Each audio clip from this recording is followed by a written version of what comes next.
Magandang araw po sa inyong lahat and welcome sa Tito Manny TV. Naging malaking issue po for today yung nilabas na ebidensya ni Maharlika. Ito po yung tungkol sa Polvoron video. Yun nga lang, imbis na Polvoron video ang inilabas niya, isang dokumento na galing daw sa PIDEA. Pero ito po ay agarang dinibunk ng PIDEA. At ayon po dito sa kanilang page, PIDEA debunks fake operational documents. The Philippine Drug Enforcement Agency, or PIDEA, debunks the false operational documents currently in circulation in social media.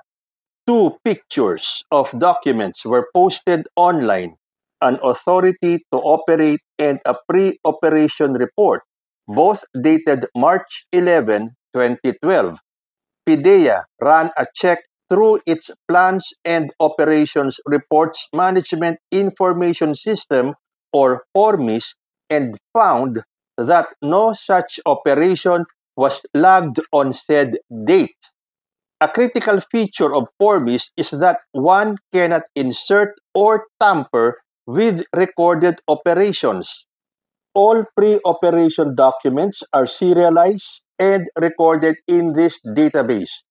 This ensures the system's integrity and negates any doubt on the data the system contains.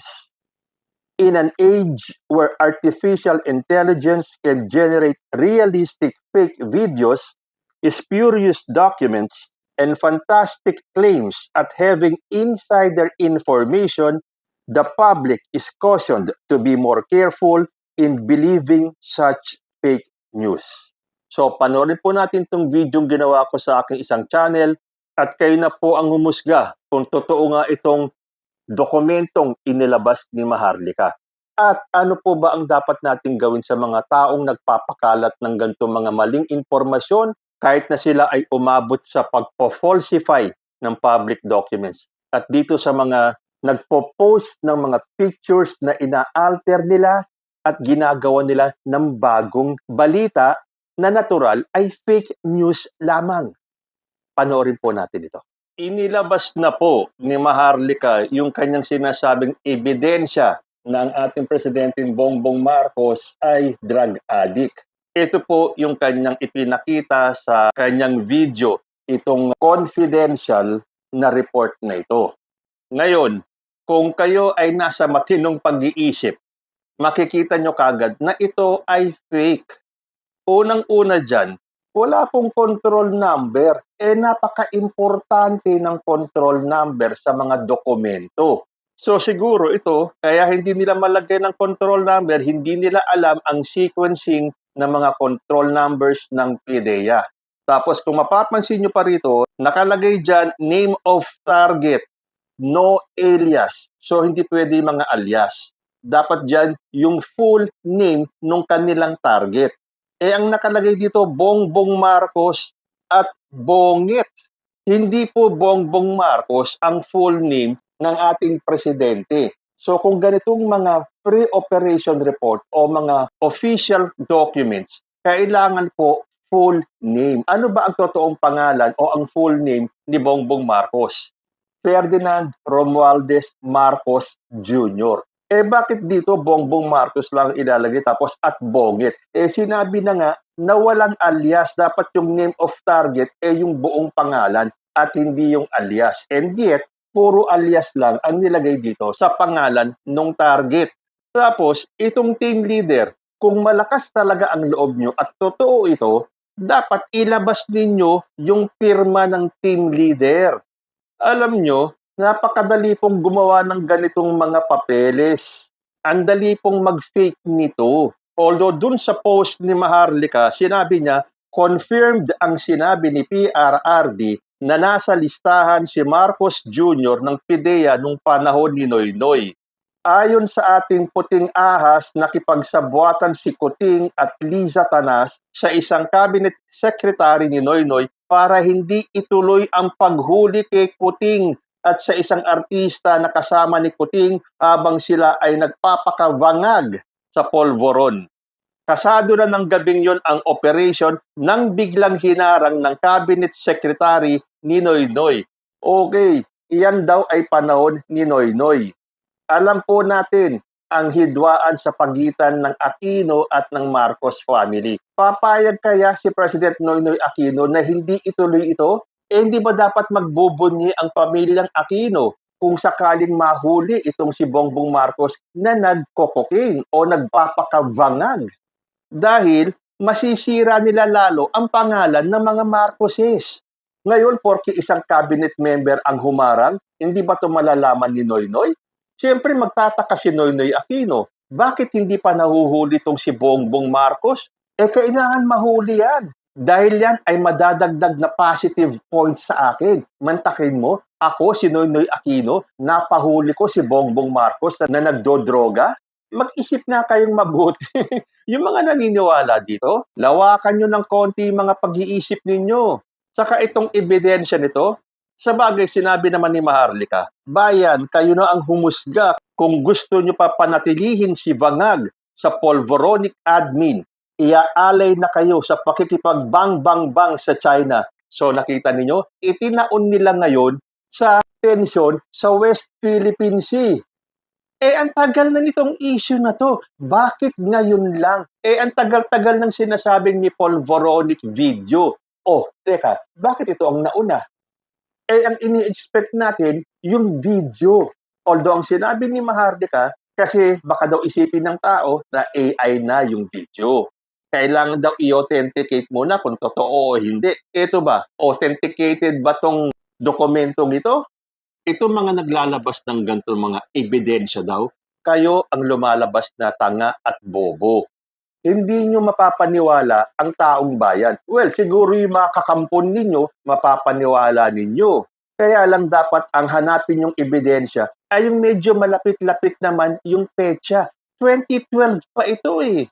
At ito ay kinontra na ng PIDEA mismo. Well, sasabihin nyo na naman, sino ba ang nakaupo? Di syempre, kayang-kayang kontrolin ang PIDEA. O para makasigurado tayo, sabihin ninyo kung sino ang naglabas nitong ebidensyang ito. Pangalanan ninyo. Although, siyempre, sasabihin nyo, bakit naman lalabas kung sino yan? Siyempre, matatakot yan at baka ipakidnap ni Lisa Smugs. Alam nyo, hindi na po kumakagat sa tao yung mga pakulo ninyo. Ito ba yung bonggang pakulo na sinasabi ni Maharlika? Part 1 lang daw po ito ng ebidensya. Dahil yung susunod yung video, although mahihirapan sila sa video dahil nga daw baka isipin ng tao na AI lang or inedit lang, then ang dali-dali na po, what with the technology ngayon, ang dali pong mag-edit at mag-alter na mga videos. Ito, hindi ba madaling gumawa nito? Sa recto nga lang, pwede ka magpagawa nito eh. At sa panahon nito, na naglalabas yung mga fake news na mga katulad ni Maharlika, nila Crisette Laureta Chu, nila Jay Sonsa. Nakita nyo na ba yung post ni Crisette Laureta Chu at ni Jay Sonsa? Na mabuti na lang may mga netizens tayo na magaling mag-research at nakikita nila yung original photo na inalter ng mga nag-post nito. Hindi ba kayo nahihiya sa ginagawa ninyo? Para lang siraan si President Bongbong Marcos na akala ninyo masisira ninyo. Kayo ang nasisira sa mga ginagawa nyo. Nawawala na yung kredibilidad ninyo kung meron man. Halatang halata na sa panahong ito, pilit yung binabagsak si President Bongbong Marcos. Tapos sasabihin ng iba dyan, may malaking budget daw para sila ay siraan. Ito, magkano kaya ang budget naman para siraan si President Bongbong Marcos? At sa tingin ninyo, basta-basta na lang kayong may mapapaniwala. Sa tagal ng polvoronic video na yan, na ang hinihintay ng tao ay yung video, ang ilalabas nyo, dokumento, na hindi tayo talaga sigurado kung ito ay authenticated or totoo, napakadali pong gumawa ng mga fake na mga dokumento. So kung talagang malakas ang loob ninyo, sabihin nyo kung sino ang naglabas nito. Although siyempre, andun yung inyong mga dahilan na natural, hindi magpapakilala yung totoong naglabas niyan dahil sa banta ng kanyang buhay. Pero come on, sa panahong ito, unang-una na nga, walang control number, tapos ito ay panahon ni Pinoy, although sinabi ni Maharlika na meron daw isang cabinet official na humarang. Again, papayag ba si Noynoy Aquino na harangin ng cabinet official yan? Imposibleng hindi malaman ni Noynoy na nasa PIDEA watch list si President Bongbong Marcos. Imposibleng walang magsabi kay then President Noynoy Aquino na si Bongbong Marcos ay nasa watch list ng PIDEA. Dahil siyempre, yung mga tao nung panahon ni Noynoy ay loyal kay Noynoy at lahat ng mga ebidensya or lahat ng mga kasiraan na pwede nilang ibato sa Marcos family ay ipararating kagad nila kay Noynoy Aquino. Bakit ngayon lang lalabas ito? Ngayon wala na si President Noynoy Aquino. Yung tao, wala na. Hindi niya na pwedeng sabihin na, totoo yan. Dahil nung panahon ko, pinakita sa akin yung watch list na yan. Ilang beses nang nagpapalit-palit ng salita itong si former President Rodrigo Duterte. Kesyo meron daw tayong bangag na presidente. Tapos sa susunod na meeting, sasabihin niya na wala akong sinabing bangag si Bongbong Marcos. So sino ang maniniwala sa grupo ninyo? Puro kayo mga sinungaling. Pabago-bago kayo ng salita. Sinabi niya na may nagpadala sa kanya ng screenshot ng nasa phone. Pero hindi niya kinuha o hindi niya kinopya dahil hindi daw siya ganun. Hindi ka ganun? Ikaw nga ang gustong-gustong magkaroon ng mga expose. Hindi mo kokopyahin yung pinadala sa'yo? Parang hindi si Maharlika yung nagsasalita na hindi daw niya kinopya dahil baka wala pa daw permiso. Ngayon, ito may permiso na daw na ilabas itong dokumentong ito. Come on, hindi po tanga ang taong bayan. Hindi nyo na mapapaikot-ikot ang isipan ng taong bayan. Well, yes, meron kayong mapapaniwala. Yung mga diehard na mga anti-Marcos ay maniniwala dyan. Pero kung ito ngang si former president ay papalit-palit ng paniniwala, oo, bangag, tapos sa susunod ay hindi bangag. Paano pa kami maniniwala sa inyo? Ito mga nagpapalabas na mga sundalo daw na dumating na sa Pilipinas para maghanda ng gera. Yung pala mga fake pictures pala to. Ito pa kayang si Maharlika? Well, ganyan lang po talaga. May pros, may cons, may pro, may anti. Maganda po yan. Hindi natin maiaalis na may mga anti. Diyan natin makikita sa performance ng taong sinisira nila. Dahil sa panahon na to, kanino pong pangalan ang sirang-sira ngayon? Dito po sa mga Duterte. Lalo na dyan sa West Philippine Sea issue, doon sa secret agreement, na kahit na silang mga tauhan na mismo ni former president ay naglalaglagan. Alam na po natin na inamin ni Harry Roque na nagkaroon ng gentleman's agreement. Pinagtanggol na rin ni Amy Marcos yung agreement ni Duterte sa China. So, ibig sabihin, para kay Harry Roque at saka kay Amy Marcos ay merong gentleman's agreement. Pero ano naman tong sinabi ni Sal Panelo? Sabi ni Sal Panelo, kung sino mang nagkakalat na may gentleman's agreement, yun po ay nagsisinungaling. So, lusaw na naman si Harry Roque. Tandaan nyo nung sinabi ni Harry Roque na tumawag daw sa kanya si former President Rodrigo Duterte.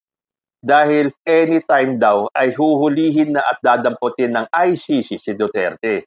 Hindi ba yun ay kinontra ni Sal Panelo? Kasi sabi ni Harry Roque, hindi ako nakatulog kasi tinawagan ako ni Tatay Digong at ang sabi niya, nakakuha siya ng impormasyon na anytime daw baka siya ay arestuhin.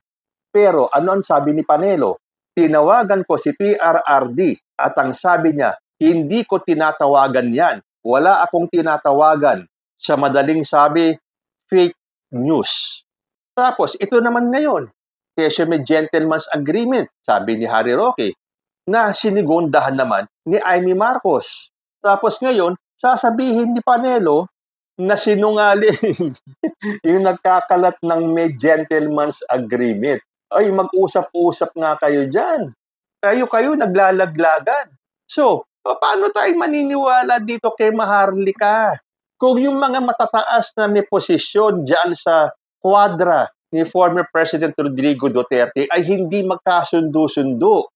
Yung mga naglalabas ng balita, naglalabas ng post, ng mga litrato na ang dami ng mga sundalo dito na naghahanda na para girahin ang China.